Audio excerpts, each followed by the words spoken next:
A própria felicidade, volume 1, A ordem mantém. Capítulo 3, As ordens. 1. As leis fundamentais. Uma das condições fundamentais para o sucesso das relações é a ordem. Refiro-me primeiramente às regras que regem a convivência de um grupo de forma fixa. Em todas as relações mais duradouras, desenvolvem-se normas e ritos, convicções e tabus que se tornam obrigatórios para todos. Relações se transformam, portanto, em um sistema ordenado e estruturado. Trata-se aqui de uma ordem mais superficial e acordada. Por trás dela atuam outras ordens, que são pré-determinadas e que não estão sujeitas à conformidade. Essas ordens eu chamo de princípios básicos da vida. Quais são os contextos que costumam gerar problemas? Vou resumi-los brevemente aqui. Estas compreensões são o resultado de décadas de observação e experiência. Problemas em famílias, em um sentido mais amplo, e o fracasso em qualquer relação humana são provocados principalmente por duas desordens. As duas leis básicas da vida que determinam sucesso e fracasso na vida e nas relações são: 1. Todos têm o mesmo direito de pertencer. 2. Todos têm um lugar que lhes cabe dentro do seu grupo, que varia conforme o tempo de pertencimento a este grupo. Há, portanto, uma ordem hierárquica de precedência. Por que estes princípios básicos da vida são desrespeitados? 1. Porque são, em grande parte, desconhecidos. 2. Porque nossa consciência pessoal se contrapõe a eles, como força motriz. O que isto significa para nós? Os princípios básicos da vida foram reconhecidos e revelados pela constelação familiar. Eles exigem uma reorientação em todos os níveis da consciência e da ação. Ordens são princípios gerais pré-determinados, segundo os quais algo se desenvolve. Por exemplo, uma árvore se desenvolve seguindo uma ordem específica, caso contrário, não seria mais uma árvore. Essa ordem lhe é própria e pré-determinada, e, no entanto, cada árvore é diferente da outra. O pinheiro não cresce como o carvalho. Ambos seguem ordens distintas, que todos conseguimos enxergar e distinguir. Nas relações humanas, coloca-se ainda outra questão. O que é maior e mais importante, o amor ou a ordem? O que vem primeiro? Muitos acreditam que, se amarem suficientemente, tudo ficará em ordem. Muitos pais acham que, se amarem seus filhos o suficiente, os filhos se desenvolverão como os pais o desejam. A maioria dos pais que pensa assim sofre uma decepção. É claro que só o amor em si não basta. A relação entre pessoas somente funciona de acordo com determinadas ordens. O amor também precisa se sujeitar a elas. Quando conhecemos estas ordens, o amor também dá certo, e quando as violamos, até o maior amor fracassa. 2. A ordem de precedência nas relações. 2.1. A ordem original. Em relacionamentos, existe uma ordem de acordo com o início de pertencimento ao sistema. Esta ordem não é arbitrária e tampouco pode ser mudada. Ela é pré-determinada. O ser é definido pelo tempo que lhe confere sua hierarquia. Ele é estruturado pelo tempo. Quem chega antes ao sistema tem precedência em relação aos que vêm depois. Isto também vale para a ordem sistemas familiares. Neste sentido, o casal está no mesmo nível, já que começam um relacionamento ao mesmo tempo. O mesmo vale para os pais. Entre eles, não há precedência, já que iniciam juntos. Neste sentido, eles são equivalentes. Quando o casal tem filhos, o primogênito tem precedência em relação ao segundo, o segundo em relação ao terceiro. Isto não significa que o primogênito tenha autoridade sobre seus irmãos menores, mas que, na ordem de precedência, ele vem em primeiro lugar. Além disto, o que existe há mais tempo em um sistema tem precedência sobre aquilo que chega depois.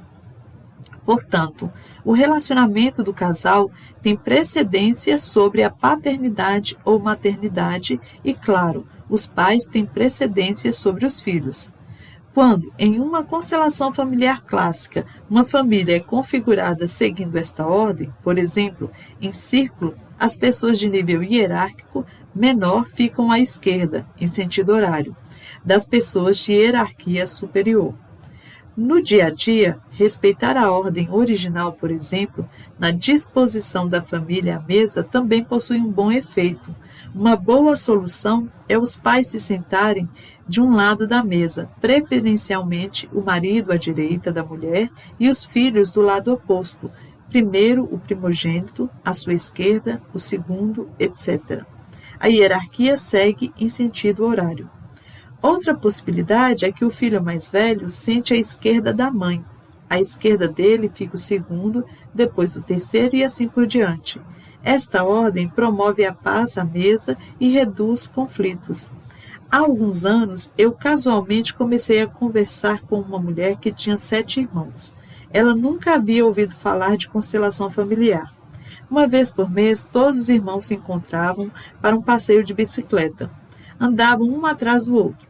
À frente ia o mais velho, seguido de todos os outros, em ordem decrescente, de idade. Durante o passeio, também almoçavam juntos e sentavam à mesa por ordem de idade, em sentido horário. Tudo acontecia de forma absolutamente inconsciente. Os irmãos eram muito unidos e se entendiam muito bem. A mulher contou ainda que, se essa ordem por algum motivo não era mantida, eles começavam a brigar. Entre sistemas vale a sequência inversa. O sistema mais novo tem precedência em relação ao mais antigo. Por exemplo, a família atual tem precedência sobre a família de origem. Sempre que isso não é observado, algo dá errado. 2.2 A desordem. Em uma família, a ordem de precedência às vezes é invertida. Quando uma criança assume algo pelo pai ou pela mãe, ela se coloca acima deles. É o que ocorre quando assume a culpa do pai ou da mãe, ou quando tenta salvar um dos dois.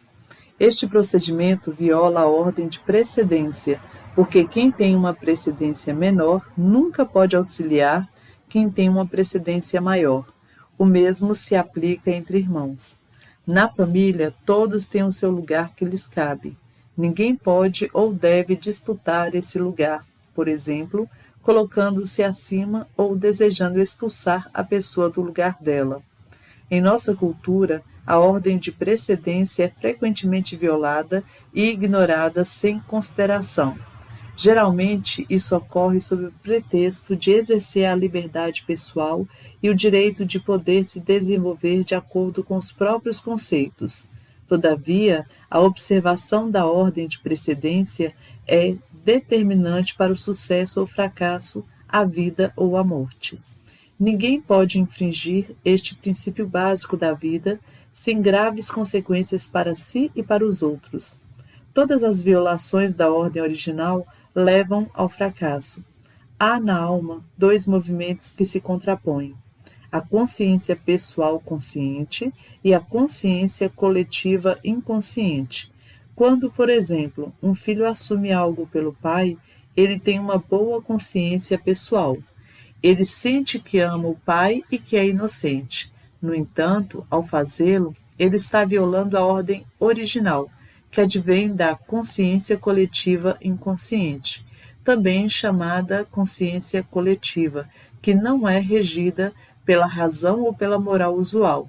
Esta consciência coletiva pune infrações com fracasso e morte.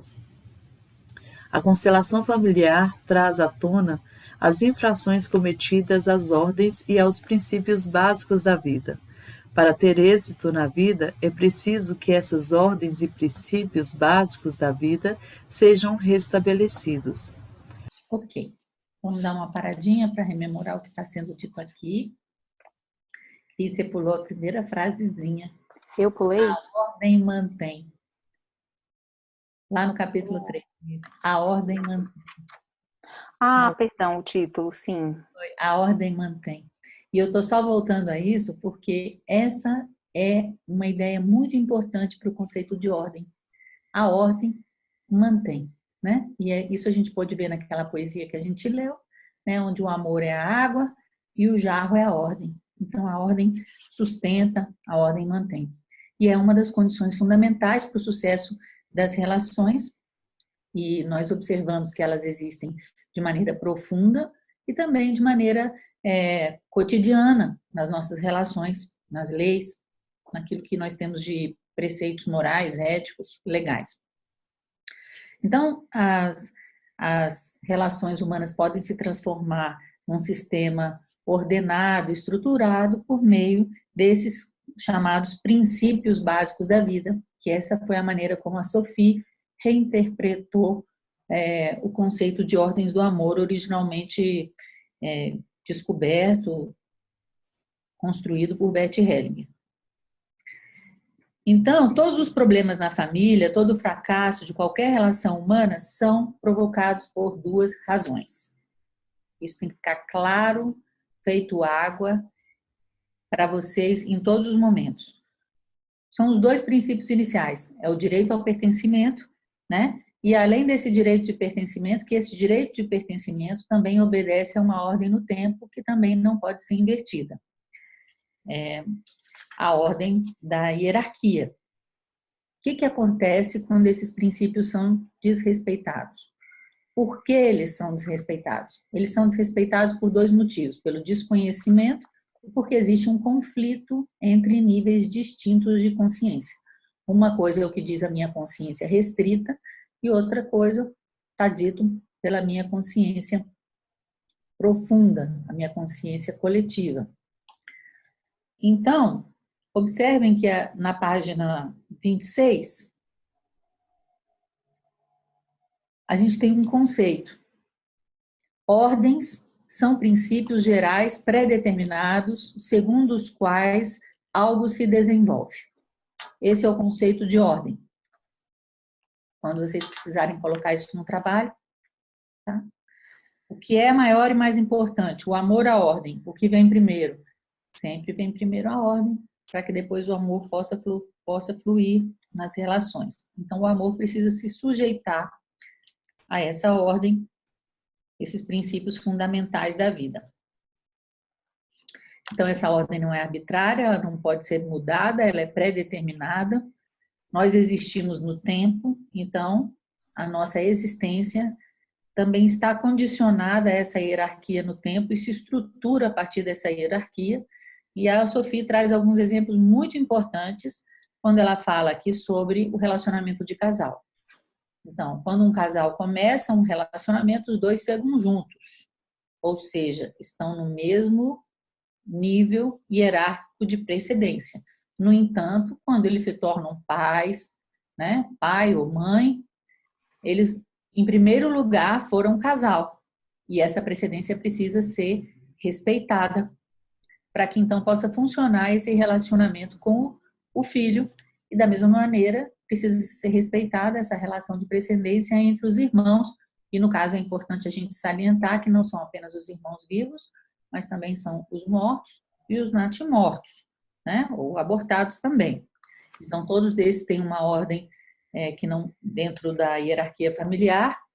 Sophie nos mostra de que maneira essa ordem é expressa também no dia a dia e deve ser experimentada, sempre no sentido horário, quando a gente está em círculo, e da direita para a esquerda, quando formamos uma linha. Outra coisa importante, muito importante, é a relação que existe entre os sistemas. Por quê? O sistema, a família de origem, ela veio antes, mas acontece que a prioridade vai estar no sistema atual. Então, aqui ela coloca, usando o termo precedência, que a precedência entre sistemas se inverte, né? Mas Isabela, gosto de usar a ideia da prioridade, quer dizer, a prioridade passa a estar no sistema atual e não no sistema de origem. E isso aqui é muito importante, porque constantemente nós somos levados a situações onde eu preciso observar a hierarquia que existe entre os sistemas. Foi interessante, por exemplo, nesse final de semana, quando o professor Thomas Wittig estava dando o módulo dele, que ele falou de saúde na profissão, e ele mostrou de que maneira o trabalho tem precedência em relação à família. Por quê? É a partir do trabalho que a família é sustentada. Então, nem sempre essa ordem temporal ela vai ser observada da mesma maneira. E eu estou mostrando duas exceções, ou seja, existe uma precedência do sistema atual em relação ao sistema de origem e, por exemplo, do trabalho em relação à família. Né? Então, a ordem de precedência, às vezes, ela é invertida, e eu não estou falando desses casos de exceção ou do que acontece entre sistemas ou entre o trabalho e a família, mas ela é invertida, por exemplo, e aí o exemplo mais fundamental é o de um filho que assume algo em relação aos seus pais, porque é justamente essa inocência infantil, esse amor cego, que é um amor desordenado, que leva a doença, à morte e ao fracasso. E a este tipo de desordem nós precisamos estar muito atentos. Então, observem também lá no final da página 28, onde a Sofia tem um exemplo importante de como isso se dá. Quando um filho assume algo pelo pai, ele tem uma consciência individual tranquila, ele sente que ama o pai e que é inocente. No entanto, ao fazê-lo, ele está infringindo a consciência coletiva ou a consciência de grupo, e essa consciência pune com infrações, essas infrações à ordem, né, com o fracasso e a morte. Então, a constelação familiar é um dos únicos, se não o único instrumento ou procedimento capaz de revelar essas desordens profundas que conduzem a esses destinos nefastos. E também, ao trazer à tona essas dinâmicas, também promove uma possibilidade de transformação dessas situações por meio de uma nova consciência que leva também a uma nova ação. 2.3 Os parceiros anteriores. Quando em uma família, um ou ambos os parceiros já tiver sido casado ou tiver tido um relacionamento significativo, os parceiros anteriores têm precedência com relação ao posterior. Quando isso não é reconhecido, quando um parceiro anterior é depreciado, excluído ou até mesmo rejeitado, ele será representado mais tarde por um filho da nova família. Esta criança, então, demonstra os sentimentos do antigo parceiro e se comporta de forma correspondente. Quando uma filha tem que representar a ex-mulher do pai, ela passa a se comportar como esta mulher. Ela pode, por exemplo, sentir raiva do pai ou se comportar como uma mulher melhor que a mãe. Assim, gera-se uma relação pai-filha que se assemelha muito mais a uma relação conjugal.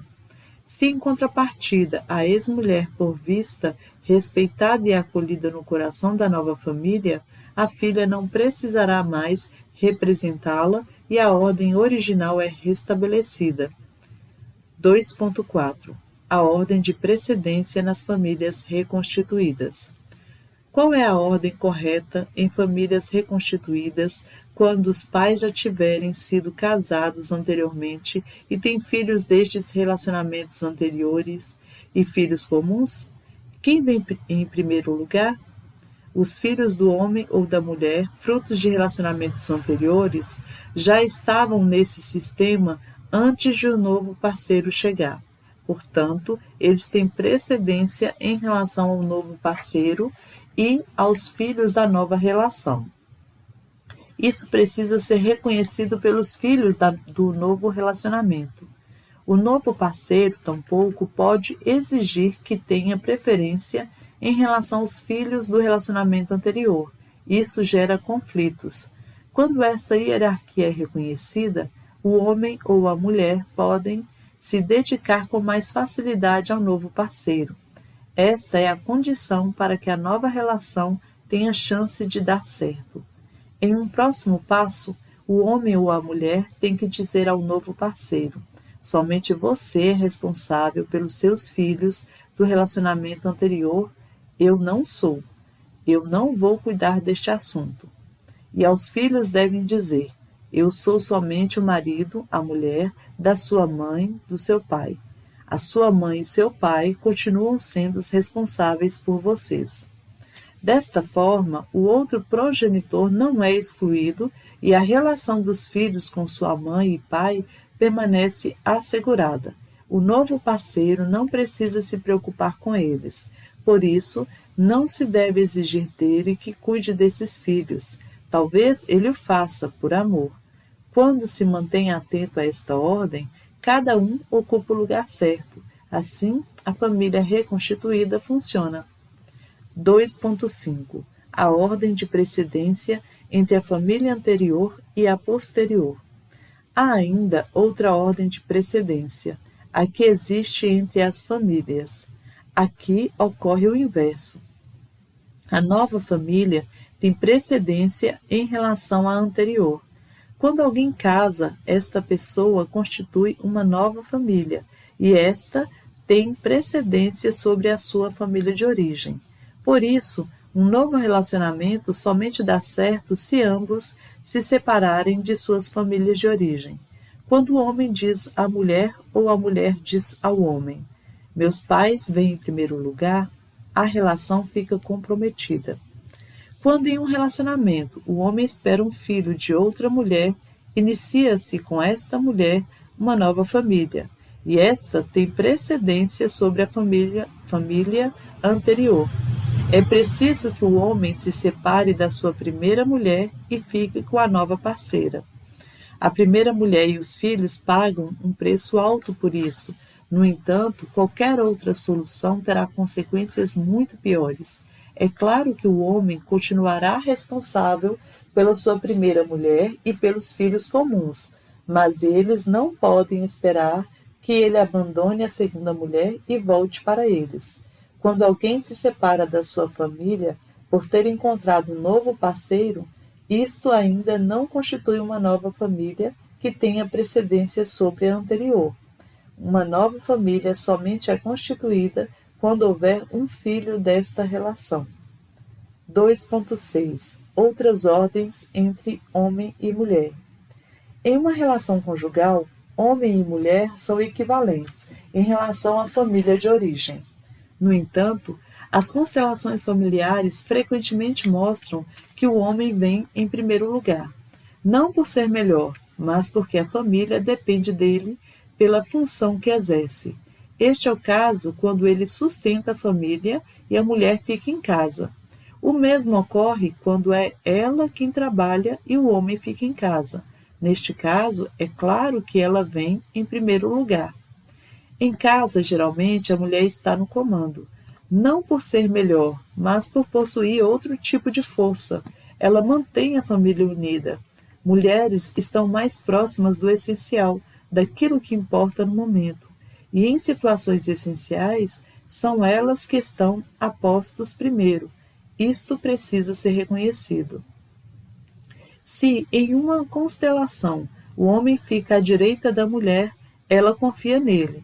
Se ele fica à sua esquerda, ele não se sente responsável na mesma medida como quando está à sua direita. Isto tem um efeito sobre a alma. Em constelações, muitas vezes, tenho observado que o homem posicionado à direita fica e o homem à esquerda vai embora. Isto reflete o que talvez esteja acontecendo na alma. Ok.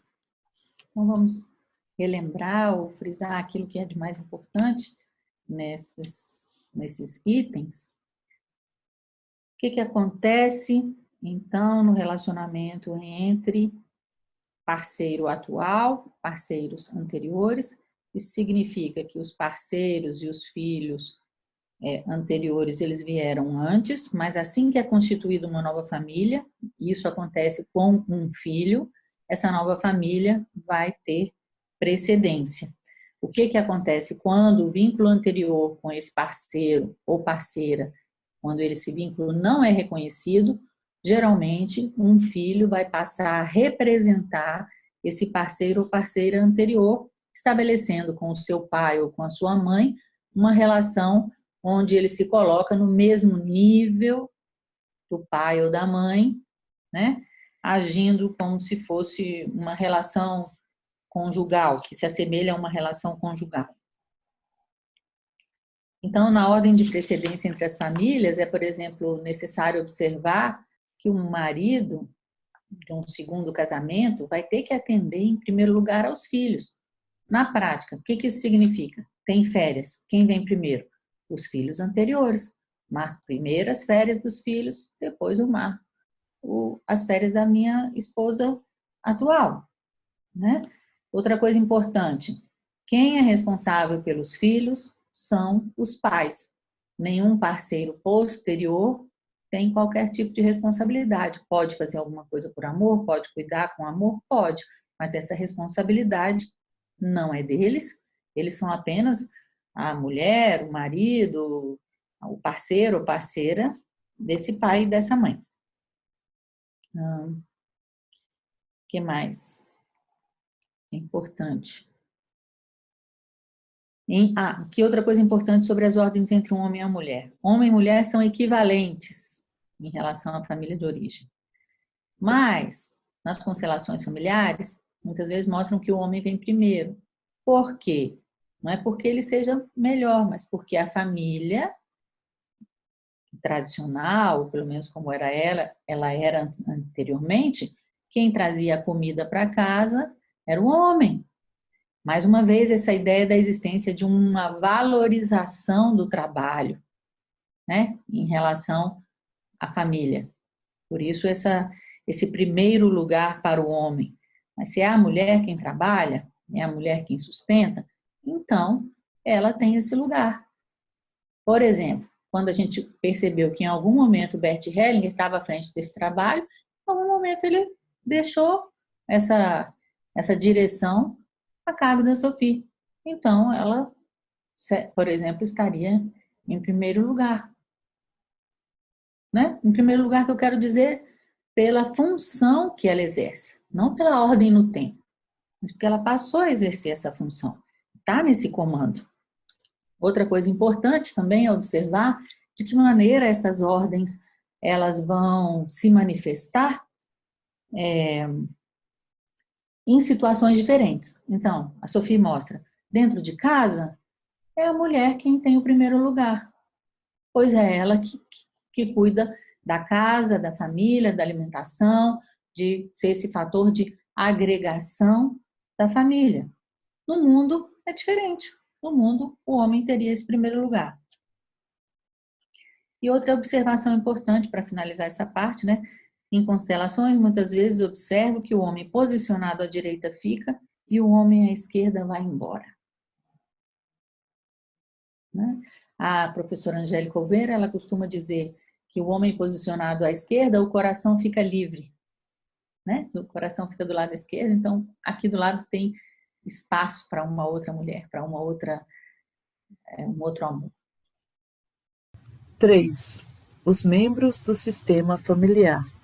Normalmente pertencem à família os parentes consanguíneos a seguir, não importando se ainda estão vivos ou se já faleceram. Enumero abaixo todos os membros do sistema familiar como são reconhecidos pela nova constelação familiar.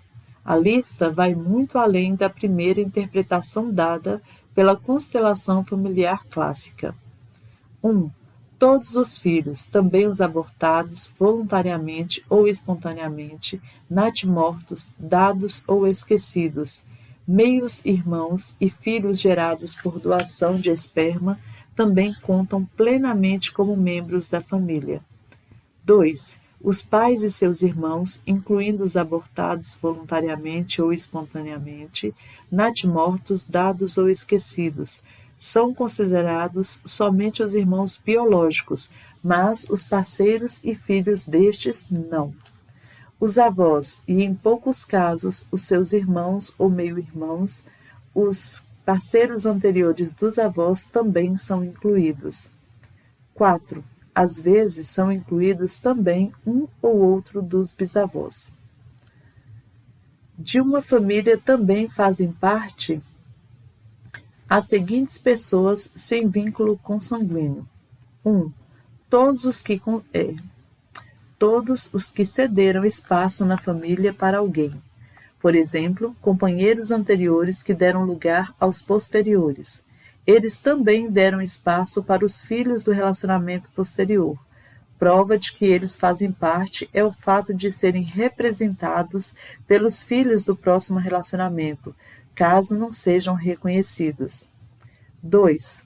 Todos cuja morte precoce ou perda trouxe algum benefício aos membros da família. Assim, contribuíram para a sobrevivência da família atual e de seus descendentes.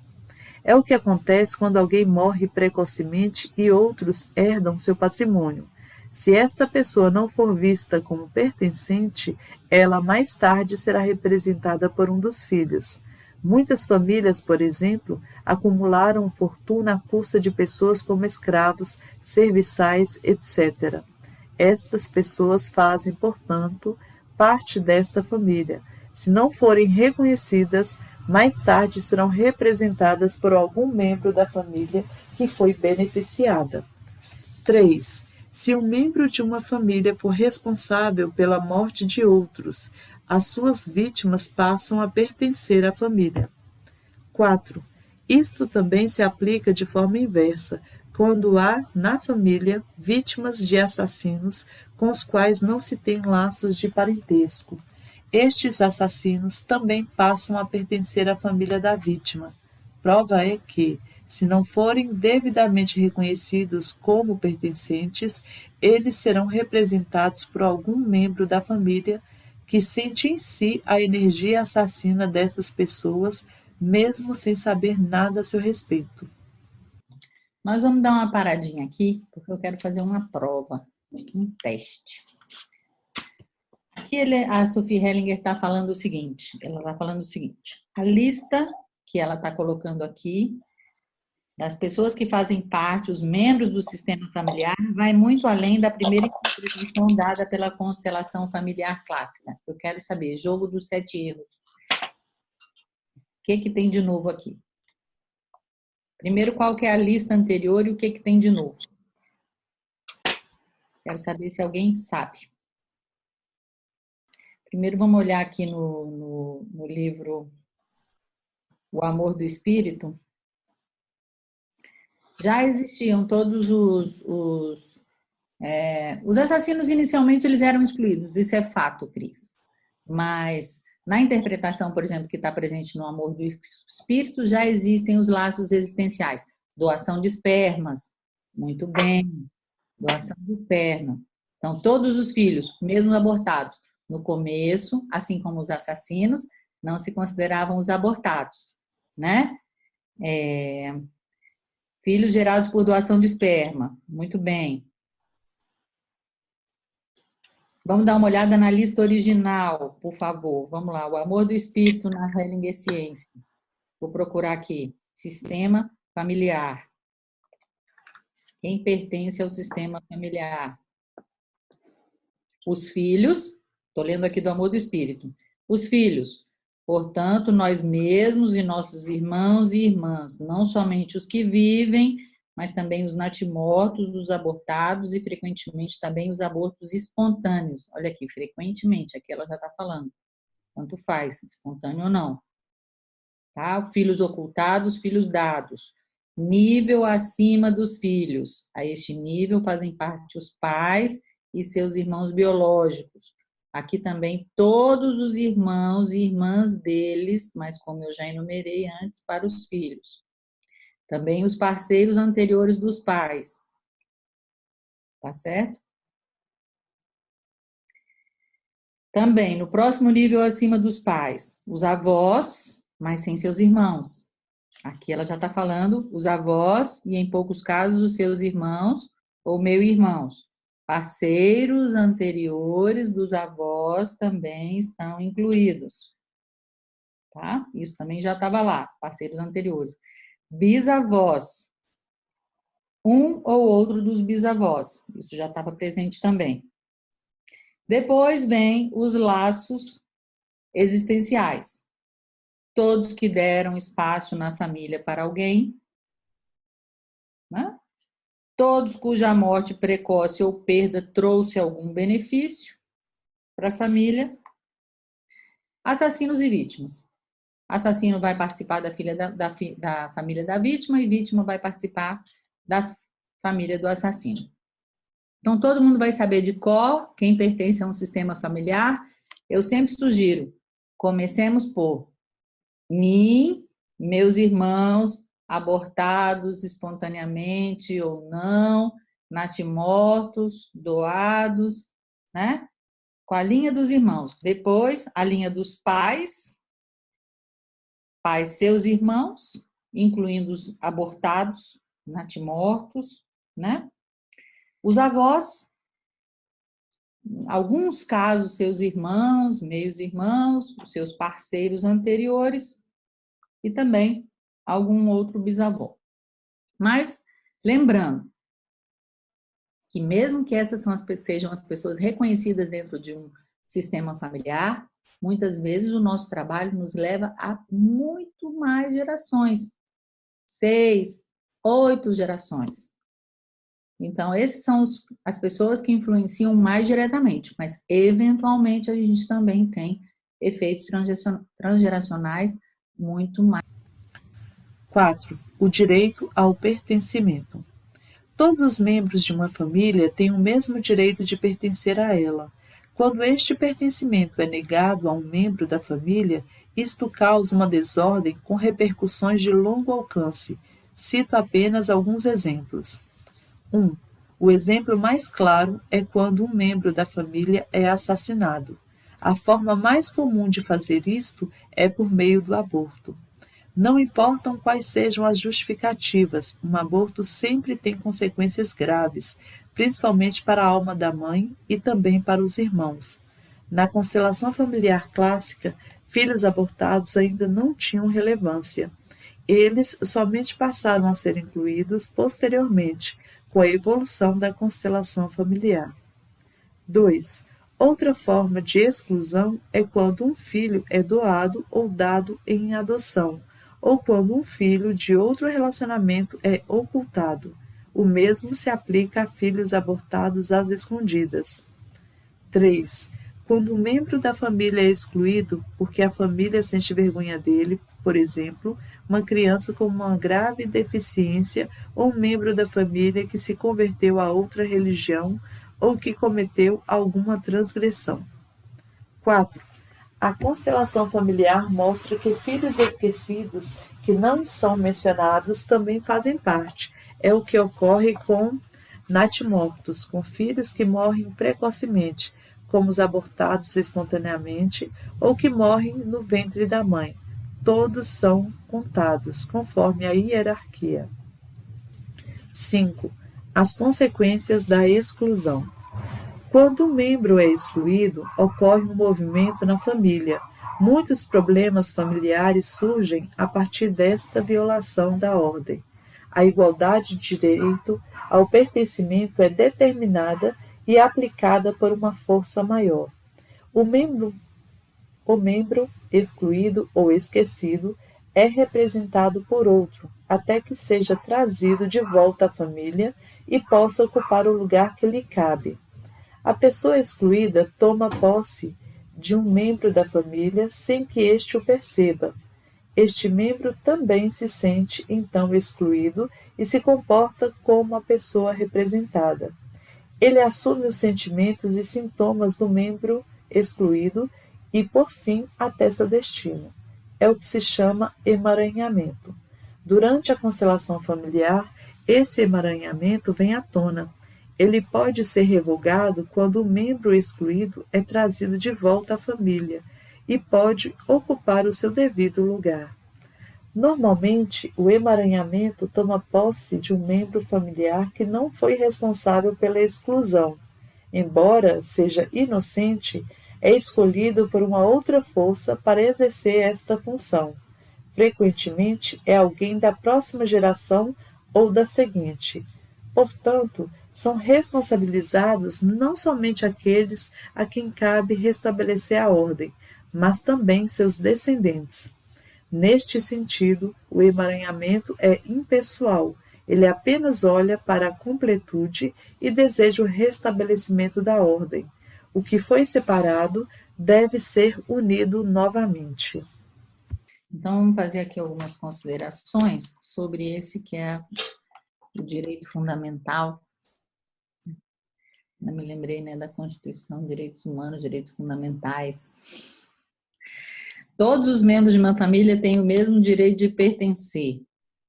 E aí, ela já está mostrando como foi todo o desenvolvimento em relação à compreensão do pertencimento dos abortados. Então, quem precisar de usar isso no seu trabalho final, pode anotar na página 33, né? O aborto sempre tem consequências graves. Na constelação familiar clássica, os abortados ainda não tinham relevância.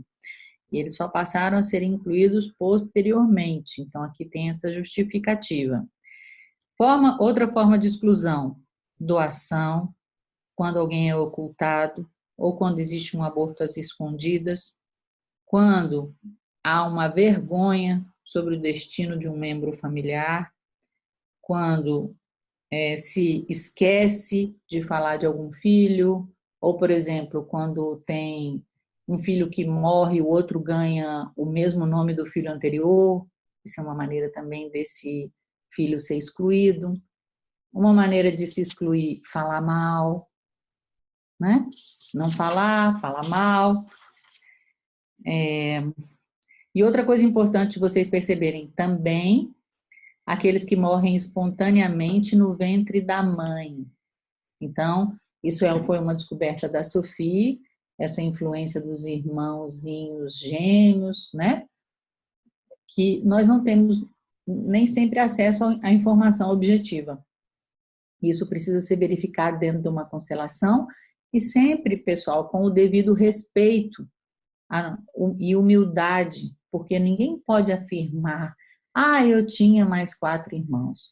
A gente acha que poderia ter tido, a gente percebe, a gente sente, mas a gente também se curva humildemente ao nível e à possibilidade que essa informação nos traz. Ou seja, não podemos usar isso, por exemplo, num processo, em relação à partilha de bens, por exemplo, coisas assim. A gente tem que ter uma atitude humilde e respeitosa com essa informação. Outra coisa importante, lá na página 34, por favor, anotem aí, porque aí vocês têm um conceito. Vocês têm um conceito de emaranhamento, né? Então, a Sophie define aí nesse primeiro parágrafo o que vem a ser o emaranhamento.